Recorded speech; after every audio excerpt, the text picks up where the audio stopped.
Welcome to my channel. இது போன்ற சுவாரஸ்யமான வீடியோக்களை தெரிந்து கொள்ள மறக்காம நம்மளுடைய சேனலை சப்ஸ்கிரைப் பண்ணி வச்சுக்கோங்க.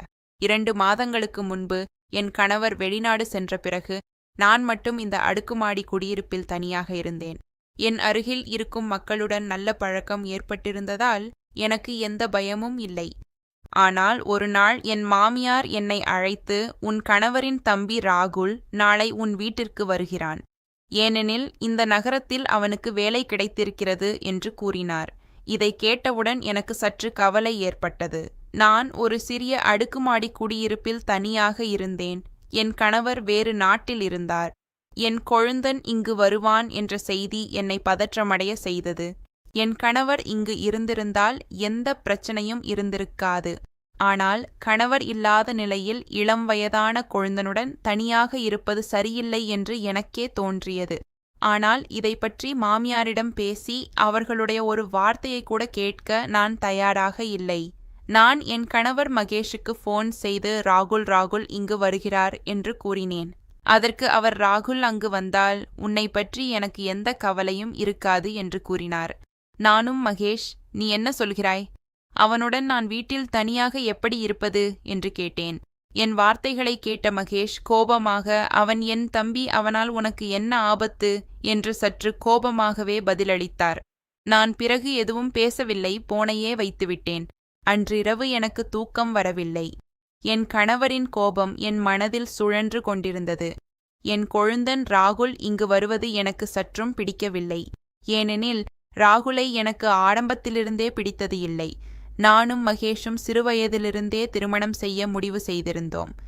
என் அம்மா தன் நண்பரின் மகன் மகேஷுடன் என் திருமணத்தை என் சிறுவயதிலேயே நிச்சயித்திருந்தார். நான் மகேஷையும் ராகுலையும் நன்கு அறிவேன். மகேஷ் அமைதியான குணம் கொண்டவர், ஆனால் ராகுல் அதிகம் பேசுவான். மகேஷுக்கு படிப்பில் ஆர்வம், ஆனால் ராகுல் பெண்களுடன் பேசுவது, அவர்களுடன் சுற்றுவது, நகைச்சுவை செய்வது ஆகியவை அவனுக்கு மிகவும் பிடிக்கும்.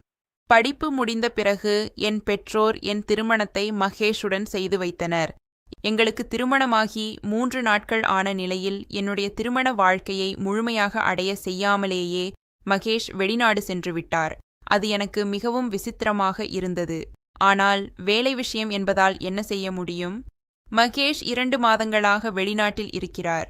நான் இந்த அடுக்குமாடி குடியிருப்பில் தனியாக இருந்தேன். இப்போது என் கொழுந்தன் இங்கு வருவான், பிறகு வேலை கிடைத்தால் இங்கேயே தங்குவானே. ஆனால் மகேஷ் 1 வருடம் கழித்துதான் வருவார் என்ற எண்ணம் என் மனதை மிகவும் புண்படுத்தியது. மறுநாளே நான் ராகுலுக்கு பிடித்த உணவை தயார் செய்தேன்.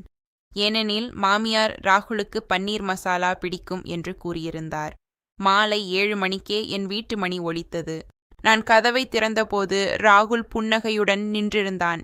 அவன் விரைவாக தன் பையை எடுத்து உள்ளே வந்து, பஸ் பயணத்தால் மிகவும் சோர்ந்து விட்டேன், சிறிது நேரம் தூங்குகிறேன் என்று கூறினான்.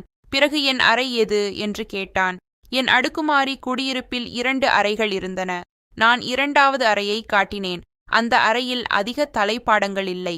அவன் அந்த அறையை பார்த்து, இங்கு தங்க முடியாது, எனக்கு படுக்கையில் மட்டுமே தூங்கும் பழக்கம் என்று கூறி என் அறைக்கு சென்றான். நானும் ஆச்சரியத்துடன் அவனை பார்த்தேன். அவனுடன் வாக்குவாதம் செய்யும் மனநிலையில் நானும் இல்லை. நான் உணவை சூடாக்கி வைத்திருக்கும் போது அவன் குளித்துவிட்டு வந்தான். அவனுக்கு உணவு மிகவும் பிடித்திருந்தது. நீ செய்த உணவு மிகவும் சுவையாக இருக்கிறது. உன் கையால் செய்த உணவை முதல் முறையாக சாப்பிடுகிறேன். நீ திருமணமானவுடன் இந்த நகரத்துக்கு வந்துவிட்டாய் என்று கூறி, நான் உனக்கு ஒரு பரிசு கொண்டு வந்திருக்கிறேன், உள்ளே வா, காட்டுகிறேன் என்று என் கையை பிடித்து அழைத்துச் சென்றான். நானும் கோபமாக, முதலில் என் கையை விடு, பரிசை காட்டு என்றேன். அவன் ஒரு ஆடம்பர சூட்டை கொடுத்து, இது உனக்காக என்று கூறினான். அன்று இரவு ராகுல் என் அறையிலேயே தூங்கினான். அதனால் நான் சோஃபாவில் தூங்க வேண்டியதாயிற்று. மறுநாளே நான் ராகுலிடம், எனக்கு என் அறையில் தூங்குவதுதான் பழக்கம், உனக்கு தொந்தரவாக இருந்தால் ஹாலில் சோஃபாவை வைத்து வரவேற்பையை உன் அறையாக மாற்றிக்கொள் என்று சொல்ல முடிவு செய்தேன். அவன் எவ்வளவு நாட்கள் இங்கு இருப்பான் என்று தெரியவில்லை. காலையில் எழுந்தபோது அவனும் இல்லை. ஆனால் மதியம் அவன் மிகவும் மகிழ்ச்சியாக வந்து, என் வேலை உறுதியாகிவிட்டது, நாளையிலிருந்து வேலைக்கு செல்வேன் என்று கூறி சோஃபாவில் அலட்சியமாக உட்கார்ந்திருந்து, நான் மிகவும் களைத்து விட்டேன், ஒரு கப் டீ போடு என்றான். அவன் என் கொழுந்தனாக இருந்தான். ஆனாலும் அவன் பேச்சில் ஒரு மரியாதையின்மை இருந்தது. உண்மையில் கொழுந்தன் என்றால் அண்ணனுக்கு இணையானவர். அதனால் நான் அவனுக்கு டீ போட்டு கொடுத்துவிட்டு எனக்கு என் அறையில் தூங்குவதுதான் பழக்கம். எனவே நீ வரவேற்பறையை உன் அறையாக மாற்றிக்கொள் என்று கூறினேன். ஆனால் அவன் நாம் ஒரே அறையிலேயே சமாளிக்கலாமே என்று கூறியது என்னை மேலும் கோபப்படுத்தியது. அதை கேட்டு என் தலை சுற்றியது. நான் கோபமாக அவனை பார்த்தேன். அவன் சிரிக்க ஆரம்பித்து நான் விளையாட்டாக சொன்னேன் என்று கூறினான். நான் எழுந்து சமையலறைக்கு செல்லும்போது நீ கோபப்படும்போது மிகவும் அழகாக இருக்கிறாய் என்று மீண்டும் சிரித்தான். அவனுடைய மரியாதையற்ற நடத்தையால் அவனிடம் நேரடியாக உனக்கு மரியாதை இல்லை என்று கூற வேண்டும் என்று தோன்றியது.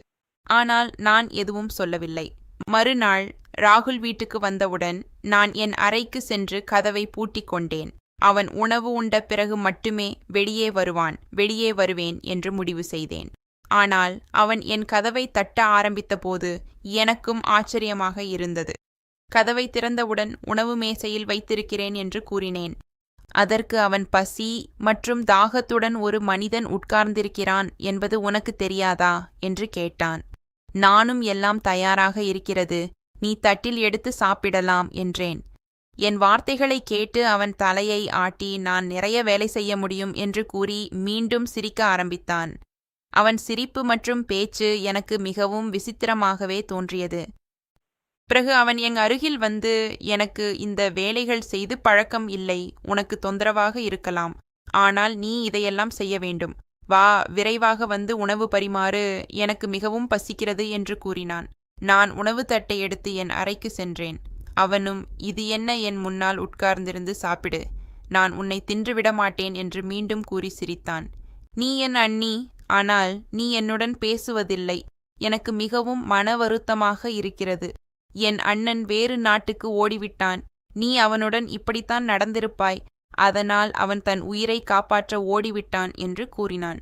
நானும் நீ உன் வேலையை பார், உனக்கு சாப்பிட கிடைத்ததா, ஒழுங்கா சாப்பிடு, நான் எங்கு உட்கார்ந்திருந்து என்ன செய்கிறேன் என்ன செய்யவில்லை என்பது உனக்கு தேவையில்லை என்று கோபமாக பதிலளித்தேன். என் கோபமான பேச்சை பார்த்து அவன் மீண்டும் சிரிக்க ஆரம்பித்து, இப்படி பேசாதே, நீ கோபப்படும்போது மிகவும் அழகாக இருக்கிறாய் என்று ஏற்கனவே சொன்னேனே என்று அவனும் கூறினான். நானும் உனக்கு வெட்கமாக இல்லையா என்று கேட்டேன். அதற்கு அவன் அதில் என்ன வெட்கம், அன்னைக்கும் கொழுந்தனுக்கும் இடையே இப்படி நகைச்சுவையான பேச்சு நடப்பது சகஜம் என்று கூறி உணவு சாப்பிட ஆரம்பித்தான். நீ மிகவும் மன வருத்தமான பெண் வாழ்க்கை எவ்வளவு அழகானது என்று கூறிக்கொண்டே உணவு உண்டான். நானும் ஆச்சரியத்துடன் அவனை பார்த்தேன். என் பேச்சால் அவனுடைய நடத்தை சற்று மாறும் என்று நினைத்தேன். ஆனால் அப்படி நடக்கவில்லை. அவனுக்கு எந்த கவலையும் இல்லாதது போல் இருந்தது. நான் மகேஷுக்கு போனில் ராகுலை பற்றி எல்லாவற்றையும் சொன்னேன். ஆனால் மகேஷும் விசித்திரமானவர். அவர் உன் எண்ணம் தவறு என்று கூறினார். மகேஷுக்கு தன் தம்பி மீது இவ்வளவு நம்பிக்கை ஏன் என்று எனக்கு புரியவில்லை. ஒரு நாள் ராகுல் அலுவலகத்திலிருந்து வீட்டுக்கு வந்தபோது எனக்கு தலைவலி ஏற்பட்டது. என் தலைவலிக்கு சிறிது மசாஜ் செய், பிறகு உணவு உண்ணுகிறேன் என்று கூறினான். அவன் வார்த்தைகளால் எனக்கு கோபம் வந்தது. அவன் தன் மனைவியைப் போல என்னிடம் பேசிக் கொண்டிருந்தான். அதுவரை அவன் என்னை அண்ணி என்று ஒருபோதும் அழைக்கவில்லை. நான் வலி நிவாரண மாத்திரை சாப்பிடு, தலைவலி நிற்கும் என்று கூறினேன். ஆனால் அவனும் விடவில்லை. நீ என் தலைக்கு மசாஜ் செய்ய வேண்டும், அதற்கு பிறகு மட்டுமே உணவு உண்ணுவேன், இல்லையெனில் பட்டினியாக தூங்குவேன் என்று கூறினான். வேறு வழியின்றி நான் என்னை பாட்டிலை எடுத்து அவன் அறைக்கு சென்று அவன் தலைக்கு எண்ணெய் தடவி மசாஜ் செய்ய ஆரம்பித்தேன். அவன் படுக்கையில் படுத்திருந்தான். நான் அவன் அருகில் உட்கார்ந்திருந்து மசாஜ் செய்து கொண்டிருந்தேன். அவன் என்னை கிண்டல் செய்ய முயற்சித்தான். அதை பார்த்து எனக்கு மீண்டும் கோபம் வந்தது. நான் பொறுமையாக மசாஜ் செய்கிறேன், நீ ஏன் என்னை பார்க்கிறாய் என்று கேட்டேன். என் வார்த்தைகளை கேட்டு அவன் உரக்க சிரித்து, நீ எவ்வளவு அழகாக இருக்கிறாய் என்று பார்த்தேன் என்று கூறினான். நான் கோபமாக எண்ணெய் பாட்டிலை வைத்துவிட்டு அறையிலிருந்து வெளியேற ஆரம்பித்தேன். அவன் சிரித்து, நான் விளையாட்டாக சொன்னேன் என்று கூறினான். ஆனால் நான் அதை கேட்கவில்லை. அறையிலிருந்து வெளியே வந்து கதவை மூடுவதற்கு முன், மேஜையில் உணவு இருக்கிறது, சாப்பிட்டு நான் தூங்குகிறேன் என்று கூறி என் அறைக்கு சென்றேன். நான் கதவை பூட்டி படுக்கையில் படுத்தேன். அவன் உணவு உண்கிறானா இல்லையா என்று தெரிந்து கொள்ள நான் கவனமாக இருந்தேன். அதனால் எனக்கு மிகவும் எரிச்சலாக இருந்தது. ஆனால் அவன் வெறும் வயிற்றுடன் தூங்கக்கூடாது என்று நினைத்தேன். அது அவனுக்கு புரியவில்லை. என்னுடைய பாசமும் அவனுக்கு கொஞ்சம் கூட புரியவில்லை. ஆனால் அதை அவன் விளையாட்டாகவும் கிண்டலாகவும் பார்த்து கொண்டே இருந்தான். எனக்கும் அது மிகவும் விசித்திரமாகவே இருந்தது. சுமார் அரை மணி நேரம் கழித்து வெளியே பாத்திரங்களின் சத்தம் கேட்டது. என் மனது அமைதியடைந்தது. நானும் தூங்கிவிட்டேன். பின்பு நள்ளிரவில் ஒரு விசித்திரமான சத்தத்தால் என் கண்கள் திறந்தன. என் அறையில் மொட்டை மாலையில் யாரோ இருப்பது போல் தோன்றியது. யாரோ நடப்பது போன்ற சத்தம் தெளிவாக கேட்டது. நான் பயந்து எழுந்து உட்கார்ந்தேன். நடுங்கும் கைகளால் திரையை உயர்த்தி பார்த்தேன். அங்கு 2 பேர் இருந்தனர். இருவரின் கைகளிலும் கத்தி இருந்தது.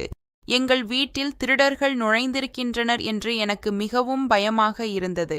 திருடர்கள் என் அறையில் கதவின் அருகில் இருந்தனர். நான் விரைவாக என் அறைக்கதவை திறந்து வெளியே ஓடினேன். நான் வேகமாக ஓடி ராகுலின் அறைக்கதவை தட்டினேன். அவனும் ஆழ்ந்த தூக்கத்தில் இருந்து எழுந்தான். அவன் ஆச்சரியத்துடன் என்னை பார்த்தான். என் முகத்தில் இருந்த பயத்தை பார்த்து என்ன ஆயிற்று என்று கேட்டேன். நான் அவனை தள்ளிவிட்டு அவன் அறைக்குள் நுழைந்தேன். விரைவாக அவன் அறைக்கதவை உள்பக்கமாக பூட்டினேன். இதையெல்லாம் பார்த்து அவனுக்கு மிகவும் ஆச்சரியமாக இருந்தது. என் உடல் பயத்தால் நடுங்கியது. பயத்தால் என் வாயிலிருந்து எதுவும் வரவில்லை.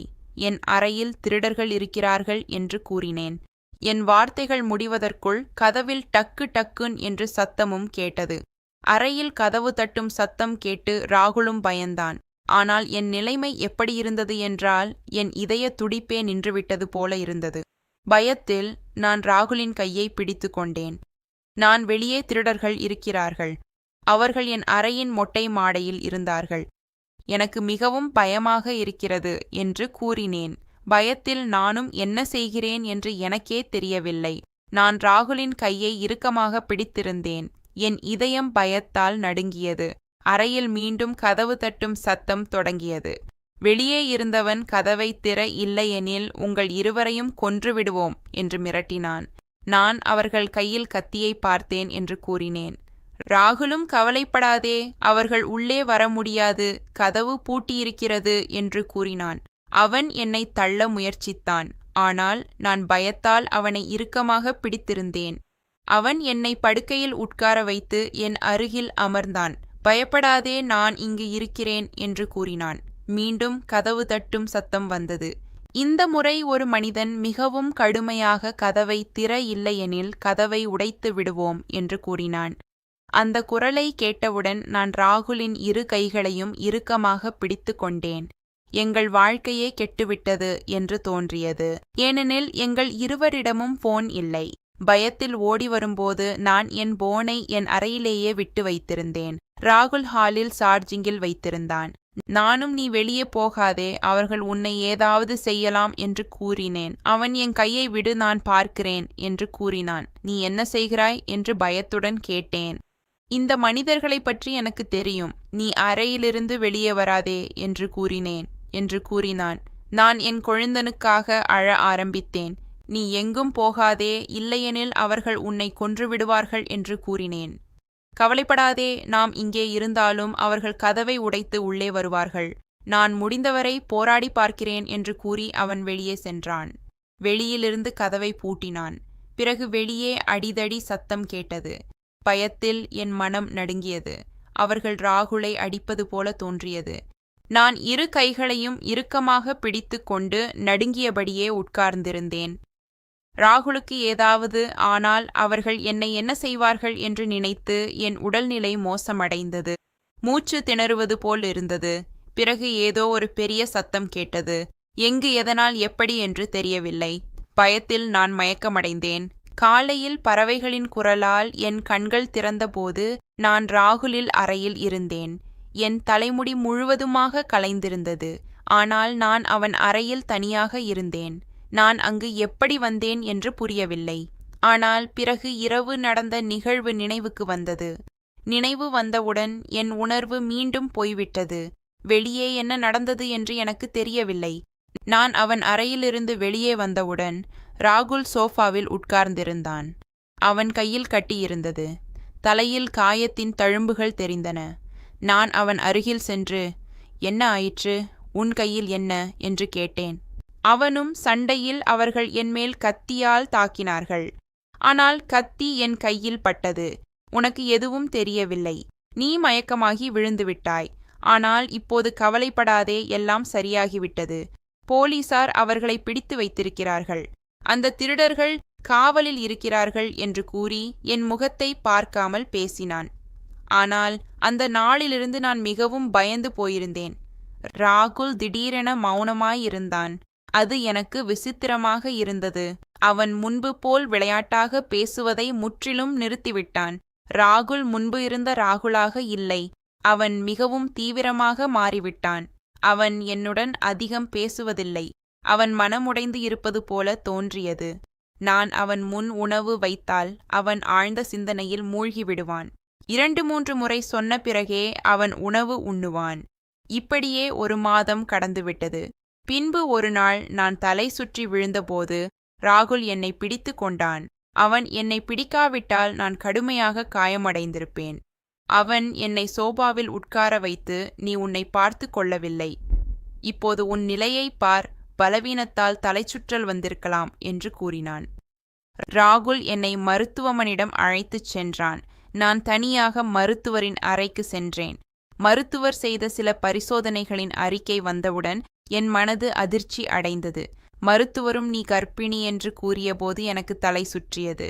என் கணவர் கடந்த 3-4 மாதங்களாக என்னுடன் இல்லை. அவர் இதுவரை என்னை தொடவில்லை. ராகுல் மட்டுமே என்னுடன் இருந்தான். ஆனால் இது எப்படி சாத்தியம் என்று எனக்கு புரியவில்லை. என் மனது வெறுமையாகிவிட்டது. ராகுல் எப்போது இதை செய்தான் என்று யோசித்து எனக்கும் கவலை ஏற்பட்டது. நான் எந்த பொருளையும் உட்கொள்ளவில்லை. யாரும் எனக்கு எதையும் சாப்பிடக் கொடுக்கவில்லை. பிறகு நான் கர்ப்பிணியாவது எப்படி? அப்போது அந்த இரவு திருடர்கள் வீட்டுக்கு வந்தது என் நினைவுக்கு வந்தது. நான் மயக்கமாக இருந்தேன். அதன் பிறகு ராகுலின் நடத்தை மாறியிருந்தது. அவன் மனமுடைந்து மௌனமாக இருந்தான். அந்த இரவு ராகுல் என்னுடன் தவறு செய்திருக்கலாம் என்று தோன்றியது. நான் மயக்கம் அடைந்திருந்த போது அவன் என்னை தவறாக பயன்படுத்தி இருக்கலாம்.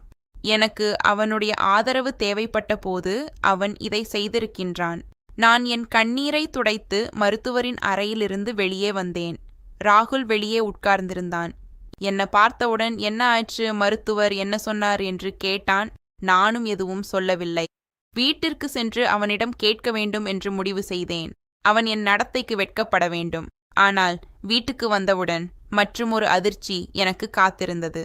வீட்டில் மகேஷ் புன்னகையுடன் நின்றிருந்தான். என்னை பார்த்து, "நீ எப்படி இருக்கிறாய்?" என்று கேட்டான். நான் திகைத்து நின்றேன்.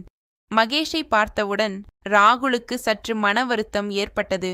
அப்போது எனக்கு மிகவும் துக்கம் ஏற்பட்டது. என்ன செய்ய வேண்டும் என்றே தெரியவில்லை.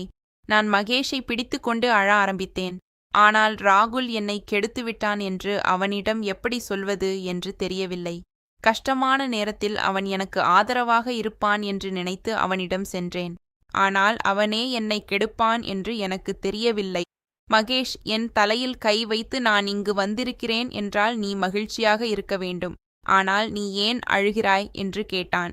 அந்த நேரத்தில் ராகுல் மகேஷின் அருகில் வந்து என் கையை பிடித்து ஒரு கணத்தில் மகேஷிடமிருந்து என்னை தள்ளினான். இது மகேஷுக்கும் எனக்கும் ஆச்சரியமாக இருந்தது.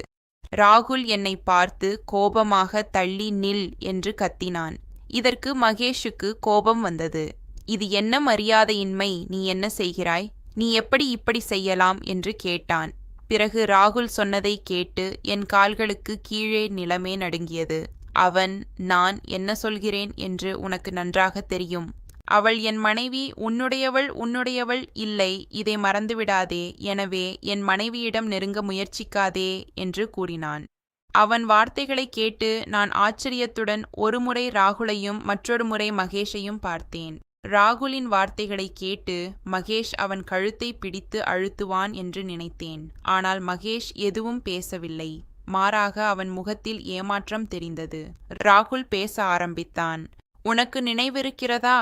உன் திருமணத்தின் போது உனக்கு பதிலாக நான் தான் முகத்தை பூக்களால் மூடியவாறு மாப்பிள்ளையாக நின்றேன். அந்த நேரத்தில் சவிதாவின் கை என் கையில்தான் இருந்தது. நீ சவிதாவை திருமணம் செய்ய மறுத்துவிட்டாய். நீ அம்மாவிற்கு பயந்து கேட்டு கொண்டதால் நான் அன்று உனக்காக அதை செய்தேன். உனக்கு சவிதா பிடிக்கவில்லை. உனக்கு வெளிநாடு செல்ல வேண்டியிருந்தது. அங்கு ஒரு பெண்ணை உனக்கு பிடித்திருந்தது. நீ அவளையே திருமணம் செய்ய விரும்பினாய். நீதானே சொன்னாய், சவிதாவை இப்போது நீ திருமணம் செய்து கொள். சில வருடங்கள் கழித்து நான் திரும்பி வரமாட்டேன்.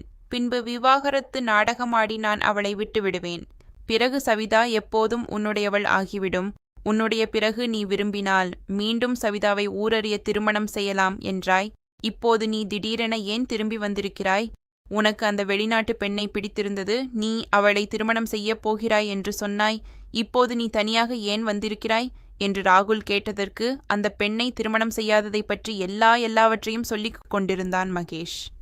நான் என் துக்கத்தை மறந்து அதிர்ச்சியோடு அவன் சொன்னதை கேட்டுக்கொண்டிருந்தேன். மகேஷும் அந்த பெண் என்னை ஏமாற்றிவிட்டாள். அதனால் நான் திரும்பி வந்துவிட்டேன்.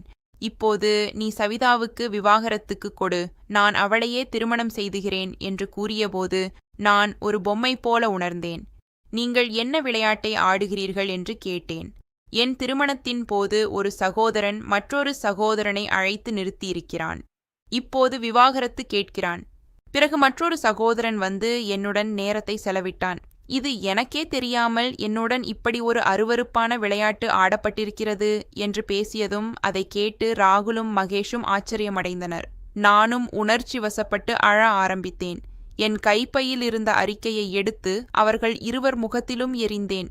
அதை பார்த்த மகேஷ் ராகுல், இது என்ன செய்திருக்கிறாய்? உனக்கு வெட்கமாக இல்லையா என்று கேட்டான். ராகுலின் வார்த்தைகள் இன்னும் கடுமையாக இருந்தன. அவள் என் மனைவி. எனவே எந்த வேலைக்கும் எனக்கு வெட்கமில்லை என்று கூறினான். நீ அவளை திருமணம் செய்ய நடிக்கச் சொன்ன அந்த நேரத்தில் என் மனதில் சவிதா பற்றி எதுவும் இல்லை. ஆனால் இப்போது நான் சவிதாவை காதலிக்கிறேன்.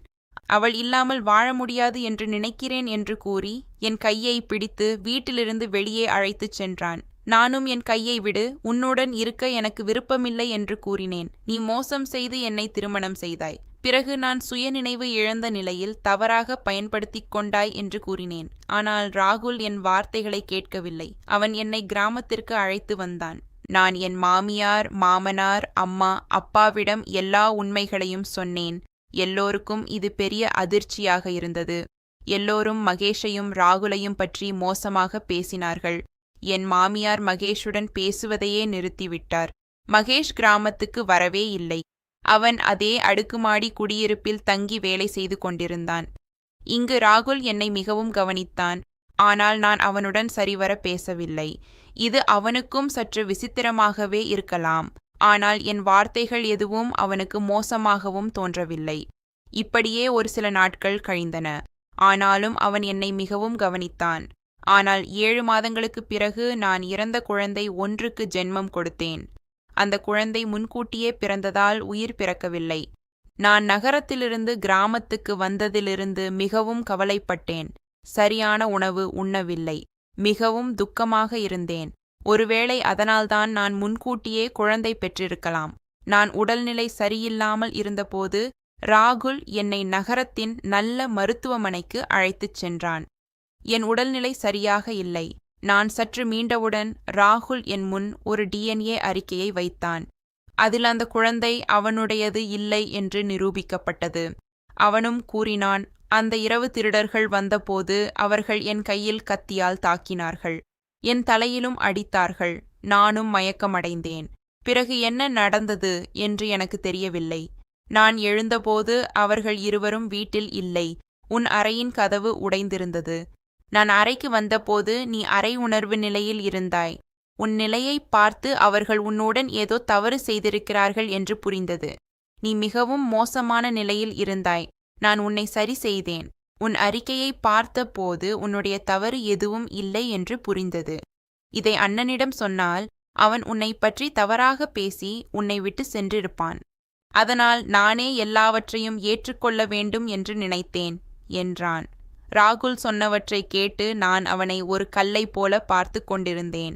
அந்த நேரத்தில் கடவுளுக்கு நன்றி சொல்ல வேண்டும் என்றே தோன்றியது. அவர்கள் ராகுல் வடிவில் எனக்கு ஒரு நல்ல கணவனை கொடுத்திருக்கிறார்கள். என் கண்ணீர் பெருக்கெடுத்து ஓட ஆரம்பித்தது. நான் அழுவதைப் பார்த்து ராகுல் என் அருகில் வந்து என் கண்ணீரை துடைத்து என் தலையை அவன் தோளில் வைத்தான். ராகுலின் தொடுதலை உணர்ந்து நான் இன்னும் அதிகமாக அழ ஆரம்பித்தேன். ராகுல், என்னை மன்னித்துவிடு, நீ மிகவும் மோசமானவன் என்று நினைத்தேன். ஆனால் நீ மிகவும் நல்லவன். நான் உன்னை எவ்வளவு கஷ்டப்படுத்தியிருக்கிறேன். என்னை மன்னித்துவிடு என்று கூறினேன். ஆனால் ராகுல் மன்னிப்பு கேட்க வேண்டிய அவசியமில்லை. நான் உன்னை பற்றி ஒருபோதும் தவறாக நினைக்கவில்லை. உன் நடத்தை சகஜமானது. உனக்கு நடந்தது எந்த பெண்ணுக்கும் நடக்கக்கூடாது என்று கூறினான். இப்போது என் மனதில் ராகுல் மீதும் அன்பு வளர்ந்தது. வீட்டுக்கு வந்த பிறகு ராகுல் என்னை நன்றாக கவனித்தான். படிப்படியாக என் உடல்நிலை மேம்பட்டது. பிறகு நான் ராகுலை மகிழ்ச்சியுடன் என் கணவனாக ஏற்றுக்கொண்டேன். நாங்கள் இருவரும் அடிக்கடி நேரத்தை அதற்காக செலவிட்டோம். அடுத்த 9-10 மாதங்களில் ஒரு அழகான குழந்தையை பெற்றெடுத்து கொள்ள ஆரம்பித்தோம். நாங்கள் இருவரும் இப்பொழுது சந்தோஷமான வாழ்க்கையை வாழ்ந்து கொண்டிருக்கின்றோம். இந்த வீடியோ பற்றி உங்களுடைய கருத்துக்கள் ஏதாவது இருந்துச்சு அப்படின்னா கீழே இருக்கிற கமெண்ட் செக்ஷன்ல கண்டிப்பா சொல்லுங்க. தேங்க்ஸ் ஃபார் வாட்சிங்.